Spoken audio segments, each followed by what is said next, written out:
Tribun News Today.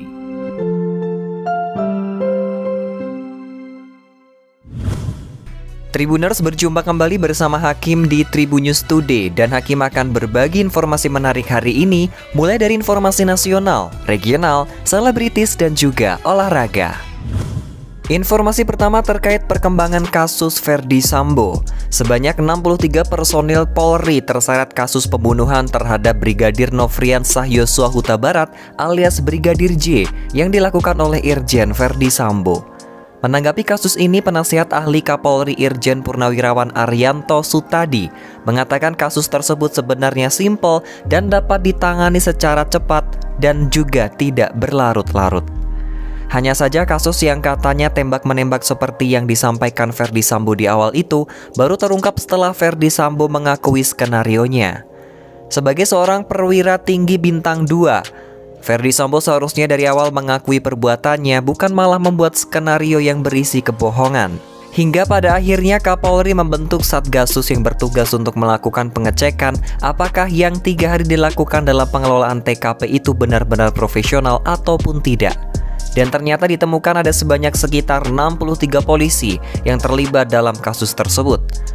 Mereka lantas ditindak dalam pelanggaran kode etik terlebih dahulu, baru kemudian akan dipidanakan jika memang apa yang mereka lakukan mengandung unsur pidana.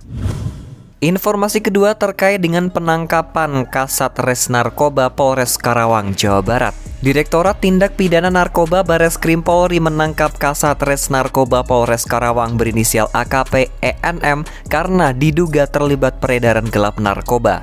AKP ENM ditangkap di sebuah basement apartemen di daerah Karawang, Jawa Barat pada Kamis 11 Agustus kemarin. Hal itu dibenarkan oleh Direktur Tindak Pidana Narkoba Bareskrim Polri Brigjen Krisno Halomuan Sirgar. Krisno menerangkan bahwa penangkapan AKP ENM berawal dari pengembangan penangkapan kasus narkoba di tempat hiburan malam F3X Club dan juga FOXK TV di daerah Bandung, Jawa Barat. Dalam kasus itu, kata Krisno, penyidik menangkap 2 orang tersangka berinisial JS dan juga RH. Ternyata kedua tersangka pernah mengantarkan 2.000 pil ekstasi bersama Kasat Res Narkoba Polres Karawang, Jawa Barat. Oleh sebab itu, Krisno menuturkan bahwa pihaknya langsung menangkap AKP ENM pada Kamis 11 Agustus 2022. Dia ditangkap karena diduga terlibat dalam peredaran gelap narkoba. Informasi ketiga terkait dengan anak Hotman Paris yang membantu karyawan Alfamart. Anak Hotman Paris, pengacara Frank Hutapea, telah memenuhi janji ayahnya untuk membantu karyawan Alfamart Amelia yang diancam UU ITE oleh Mariana. Frank Hutapea hadir mendampingi Amelia dalam proses mediasi di Satreskrim Polres Tangerang Selatan pada Senin 15 Agustus. Mariana yang sebelumnya terpergok memasukkan coklat dan juga sampo ke dalam tasnya juga hadir bersama putri dan pengacaranya Haji Amir. Melalui putrinya, Mariana meminta maaf pada Amelia atas kejadian yang terjadi di Alfamart. Pihak Alfamart akhirnya membuat laporan ke Polres Tangerang Selatan pada Senin 15 Agustus atas pencurian dan pengancaman UU ITE yang dilakukan Mariana terhadap karyawan Alfamart. Informasi terakhir terkait dengan ganda putra dan tunggal putra jadi tumpuan juara dunia.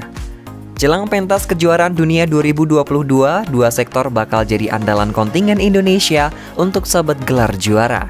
Ialah sektor tunggal putra dan ganda putra yang bakal jadi tumpuan untuk amankan gelar juara di kejuaraan dunia 2022. Terutama di sektor ganda putra yang bakal menurunkan 4 wakil terbaiknya di kejuaraan dunia 2022. Mereka adalah penghuni ranking 5 besar, yaitu Marcus Gideon dan juga Kevin Sanjaya, Ahsan dan juga Hendra, serta Fajar dan juga Rian. Kemudian ada jawara All England 2022 Bagas Maulana dan juga Muhammad Sohibul Fikri. Terlebih Fajar dan juga Rian sepanjang tahun 2022 ini tampil konsisten yang memungkinkan bisa jadi tumpuan di kejuaraan dunia 2022. Sebagai informasi, harapan ganda putra Indonesia ini bisa tampil sangar di Tokyo, Jepang nantinya. Demikian 4 informasi terupdate hari ini, dan jangan lupa untuk terus mendengarkan Tribun News Today hanya di Spotify, Tribun News Podcast, dan juga YouTube tribunnews.com. Saya Hakim pamit, salam sehat untuk semua, sampai jumpa. Tribun News Today.